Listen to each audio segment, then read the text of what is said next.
رسوله الكريم أما بعد أعوذ بالله من الشيطان الرجيم بسم الله الرحمن الرحيم قال الله تبارك وتعالى في القرآن الكريم والفرقان الحميد الرحمن علم القرآن خلق الإنسان علمه البيان اساتذہ کرام عزیز اللہ تعالیٰ نے ہم لوگوں کو یہاں پر جمع فرمایا ہے. یہ مدرسہ ہے، یہ تعلیم کی جگہ بھی ہے اور تربیت کی جگہ بھی ہے. یہاں پر آپ حضرات رہتے ہیں تو جس طرح سے سبق پڑھنا سکھایا جاتا ہے، سبق کس طرح سے پڑھا جائے، کتابوں کو کس طرح سے پڑھا جائے. حضرت عامر رحمۃ اللہ علیہ فرماتے تھے کہ جو مجھے زبان کی ضمانت دے ان چیزوں کی، میں اس کو صلاحیت اور استعمال کی ضمانت دے.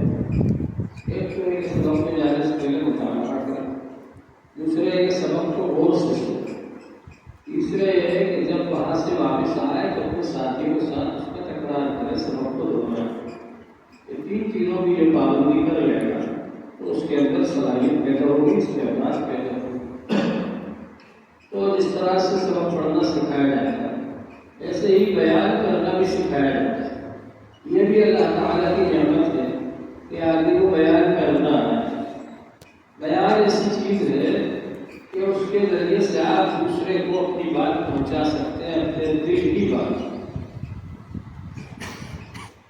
اس کے ذریعے سے آپ لوگوں کو بتا سکتے ہیں کہ دین کیا ہے. اگر آپ کے اندر بیان کرنے کی صلاحیت ہے، آپ کا لوگ لوہا مانیں گے، مجبور ہوں گے ماننے. حضور پاک صلی اللہ علیہ وآلہ وسلم نے ارشاد فرمایا ہے الناس معادن کمعادن الذهب والفضة. جس طرح سونے اور چاندی کی کھدانیں ہوتی ہیں ایسے ہی انسان بھی کھدان ہے اور اس کے اندر بہت ساری صلاحیتیں چھپی ہوئی ہیں. سونا اور چاندی زمین میں چھپا رہتا ہے، اس کو کھودتے ہیں کھدان میں تو وہاں سے سونا اور چاندی نکلتا ہے. اسی طرح انسانوں کے اندر جو محنت کی جاتی ہے تو ان کے اندر جو صلاحیتیں چھپی ہوئی ہیں وہ ظاہر ہوتی ہیں. ہر انسان کے اندر صلاحیتیں چھپی ہوئی ہیں. کسی کو مایوس نہیں ہونا چاہیے، احساس کمتری کا شکار نہیں ہونا چاہیے. ارے صاحب میں تو پہلے نہیں سکتا، ارے وہ کرتے ہیں ان کو بڑے درجے میں پڑھتے ہیں، میں کہاں کروں، مجھے کیا آئے گا، میرا تو نہیں کر لو، مجھے یاد نہیں. احساس کمتری کا شکار ہے بلکہ زیادہ سے زیادہ آگے بڑھنے کی کوشش کریں. ہمارے استاد حضرت مولانا عبدالزماں صاحب کے عامر رحمۃ اللہ علیہ جنہوں نے اختیار الواضح کی، ہم نے ان سے خود بھی پڑھی اختیار. بہت بڑے ادیب تھے وہ عربی، کتنی کتابیں لکھی انہوں نے. لغت کی کتاب لکھی، اختیار الواضح لکھی، نفحۃ الادب لکھی. بہت بڑے عربی ادیب تھے اور عرب لوگوں کی بڑی عزت تھی اور عربی میں اخبار بھی نکالتے تھے. ایک بار میرا مضمون بھی اس اخبار میں چھپا تھا، دہلی سے نکلتا تھا علی کے پاس، اس میں میرا مضمون بھی چھپا تھا. ایک بار پڑھنے کے زمانے میں مضمون لکھتا تھا، عربی میں تقریر بھی کرتا تھا. تو خیر عربی میں حضرت مولانا عبدالزماں صاحب نے ایک بار بیان فرمایا کہ پہلی بار جب میں نے عربی کا اخبار پڑھا تو مجھے کچھ سمجھ نہیں آیا، پورے اخبار میں ایک لفظ سمجھ میں آیا. تو کہہ رہے بہت خوشی ہوئی کہ ایک لفظ کو سمجھ میں آیا اور اس کے بعد برابر محنت کرتا ہے. کتنے بڑے ادیب بن گئے. تو انسان محنت کرے، سیدھی دیوار پر چڑھتی گرتی، پھر چڑھتی پھر گرتی، پھر چڑھتی پھر گرتی، لیکن وہ مانتی نہیں، برابر چڑھتی رہتی ہے، پہنچ جاتی ہے اس کے جہاں پہنچنا ہے. اسی طرح جب آپ محنت کریں گے تو محنت کرتے کرتے آپ کے اندر جو صلاحیتیں ہیں وہ ظاہر ہوں گی انشاءاللہ. ابھی چھوٹے چھوٹے بچے پچھلے سال کے جو تھے ان کو حوصلہ ہو گیا، اتنی اچھی تقریریں کر رہا ہے، حالانکہ مختصر تقریریں کی لیکن یاد کر کے آئے، اچھے انداز میں بولے ہو. تو اسی طرح سے جب آپ حضرات بھی محنت کریں گے تو انشاءاللہ تعالیٰ آپ کو بولنا آئے گا. اور اگر آپ نے محنت نہیں کی، چھوٹتے رہے، جو رات کے دن ادھر نکل گئے ادھر نکل گئے، چھپ گئے کہ بولنا نہ پڑے گا ہاتھ کھڑے ہو کر، تو کہیں بھی جاؤ گے پھر بولنا مشکل ہو جائے گا. جو لوگ تقریر کرنا نہیں جانتے اگر وہ کھڑے ہو جائیں بیان کرنے کے لیے ان کی پاؤں کانپنے لگتے ہیں، زبان لڑکھڑاتی ہے، کیا بولے کیسے بولے، کچھ بولتے ہیں کچھ بولنے سے نکلتا ہے. یہ کیوں ہوتا ہے کہ انہوں نے پڑھنے کے زمانے میں مشق نہیں، محنت نہیں کی. اگر وہ پڑھنے کے زمانے میں مشق کر لیتے تو ان کا بھی زبان بن جاتی. یہ بچے جو ہیں یہی آگے جا کر کے انشاءاللہ دین کے خادم بنیں گے، دین کے لیے کام کرنے والے، بیان کرنے والے بنیں گے.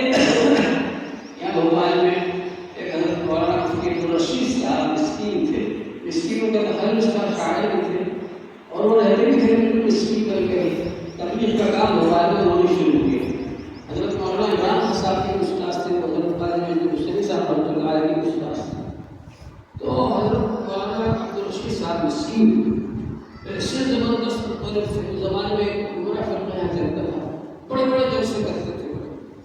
تو یہ اکیلے ان کے جلسے میں جا کر ان کے خلاف تقریر سارے انتظام وہ لوگ کرتے. اسے لوگ بات پھیلانے کے لیے جب سب کی تقریر ہو جاتی آخر میں ان سب کے خلاف اور ان کی تردید کرتے. تو انسان کے اندر صلاحیت ہونا چاہیے. جب تبلیغ کا کام شروع ہوا تو زمانے میں مرکز تھا اجتماعی مسجد یہاں مولانا عبدالرشید صاحب سے. تو وہ بیان کرتے تھے ان کو جانتے تھے، ان کے نام سے بیان کا اعلان ہو جاتا ہے، سب لوگ اکٹھے ہو. لیکن ان کو کھڑے ہونے یہ کہا کہ تبلیغ کے بارے میں بیان ہوگا، اکیلے کھڑے ہو کے بیان کرتے تھے. وہ کہتے تھے دیواروں کھمبوں تو گواہ رہو میں نے بات پوچھا. ان کا جذبہ ہے جو اللہ کو آدمی دے. یہ تبلیغ میں آگے اکٹھے ہو رہے ہیں. ایک بار میں اسٹیڈیو میں گیا تو ایسا اتنے سارے لوگ وہاں. میں نے کہا یہ 100 سال کی 50 سال کی محنت ہے. جیسے انہوں نے ایسا کام شروع کی اور میں نے کہا اس اجتماع کا ہر مسجد میں اعلان ہوتا ہے. تاریخ 6 مہینے پہلے ہوتی، ہر مسجد میں اعلان ہوتا ہے کہ وہاں اجتماع ہوگا. کیوں کیا نہیں کرو؟ تو جس چیز کی محنت ہوتی ہے اس میں کامیابی ہوتی ہے. تبلیغ جماعت نے اپنے کام کی بنیاد رکھی بیان پر. تبلیغ جماعت کو یہ چلہ میں آتی ہے، اس کو بیان کرنا آ جاتا ہے. تو اس سے کہنا آتے وہ کھڑا ہوگا کہ آج کچھ آڑی تڑی بات کرے گا، کل کو تھوڑی سیدھی کرے گا، پھر اور اچھا بولنے لگے گا. اور دل میں اگر آپ اس بات کو نگرانی میں نہیں سیکھو گے تو کہاں سے؟ یہاں تو آپ کی اصلاح ہوگی، اچھے الفاظ آپ کو بتائے جائیں گے، اچھے الفاظ سکھائے جائیں گے. تو اس لیے کوشش بھی کرو کہ یہاں پر آئے، جمع ہو. جتنے بھی اکابر ہوئے بڑے بڑے اکابر، حضرت مولانا ابوالکلام آزاد رحمۃ اللہ علیہ زبردست مقرر تھے، اتنے بڑے مقرر تھے، خطیب تھے. ایک بار کسی نے قرآن پر اعتراض کیا تو انہوں نے بہت بڑا دوسرا رکھا رہے تو 10 منٹ تک ایسی اردو بولی کہ کوئی نہیں سمجھ سکتا. تو انہوں نے فرمایا کہ تم میری اردو نہیں سمجھ پا رہے تو قرآن کی عربی نہیں سمجھ. قرآن معجزہ ہے، بلاغت ہے، کوئی اس کو نہیں سمجھ سکتا بغیر رسول پاک صلی اللہ علیہ وسلم. تو اللہ تبارک و تعالی نے اسے بڑے بڑے بناتے ہیں. حضرت علامہ شبلی احمد عثمانی رحمۃ اللہ علیہ سحر البیان مقرر. ایک زمانے میں سعودیہ میں لوگوں نے سوچا ساری قبروں کو انہوں نے برابر کر دیا اور روزے تھے کے بارے میں بھی سوچا کہ روزے سے تھوڑی غربت کو گرا دیا جائے. تو جب علماء نے ان کو پتہ چلا تو انہوں نے یہاں سے حضرت علامہ شبلی احمد عثمانی کو حضرت علامہ شبلی احمد عثمانی رحمۃ اللہ علیہ وہاں پر گئے اور جا کر کے انہوں نے بادشاہ کے سامنے تقریر کی. دلائل سے ثابت کی کہ یہ جو روزہ ہے اس کو آپ نہیں کرا سکتے، امت خطرہ کو نہیں کرا سکتے. دلائل سے ثابت کی. تو بادشاہ بولنے لگا آگے حضرت ہم تو گرانا نہیں چاہتے، آپ ہمارے علماء سے بات کریں. پھر دوسری میٹنگ میں وہاں کے مفتی اعظم تھے ان کو بلایا گیا اور ان کے سامنے حضرت کو بیان کیا. آج جو امت خطرہ بچا ہوا ہے جو علماء نے ان کی کوشش. تو اللہ تعالیٰ نے ان کو ایسا سحر البیان مقرر بنایا تھا. حضرت علامہ شبلی احمد عثمانی رحمۃ اللہ علیہ ایک بار مطلب یہ ہے کہ ہمارے اکابر نے صرف یہ نہیں کہ جہاں لوگ بلا رہے ہیں حضرت کہہ رہے ہیں وہاں جا کے تقریر کر دی، ایسا نہیں. مخالف ماحول میں جا کر آپ اپنی بات منوا لیں، یہ ہے. تو بعض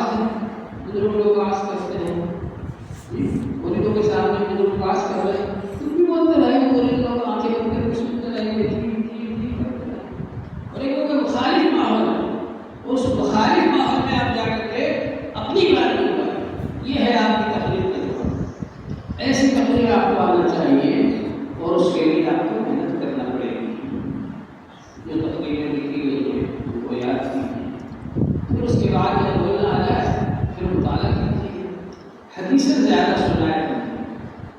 حالانکہ بعض لوگ اشعار سناتے ہیں، بعض لوگ قصے کہانی کر کے سناتے ہیں، لیکن میرا اپنا ذوق یہ ہے کہ حدیثیں سنائی جائیں.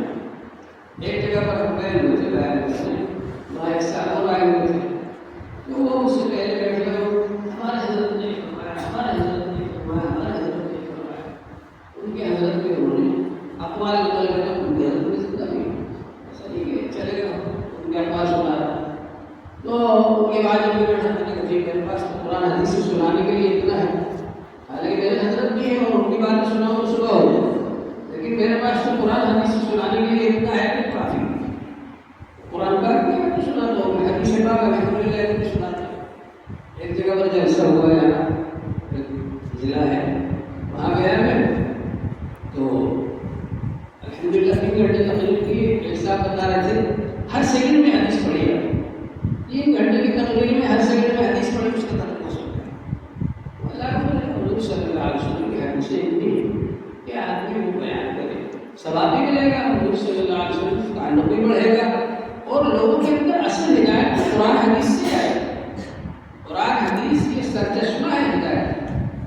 موجودہ زمانے کے اندر قرآن حدیث کو چھوڑ کر ادھر ادھر کی باتیں لوگ سناتے ہیں، تو اس کی وجہ سے بڑے فکر ہے. موجودہ زمانے کے اندر بعض لڑکے ادھر ادھر سے کیسے بات میں جاتے ہیں اور بیان شروع کرتے ہیں.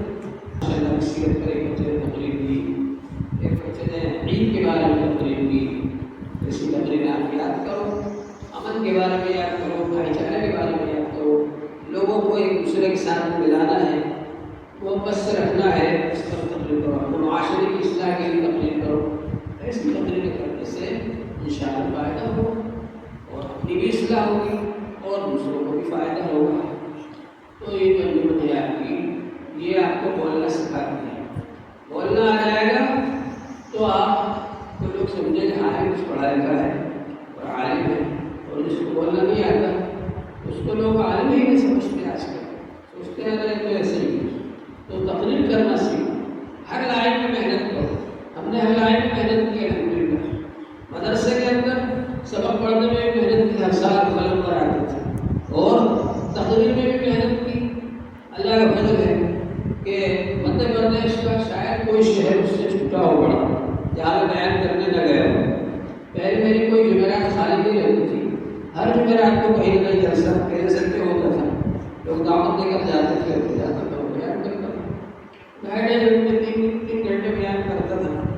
تو محنت کی صلاحیت کا فرق ہے. اسی طرح سے میں نے محنت کی، مضمون نگاری میں محنت کی،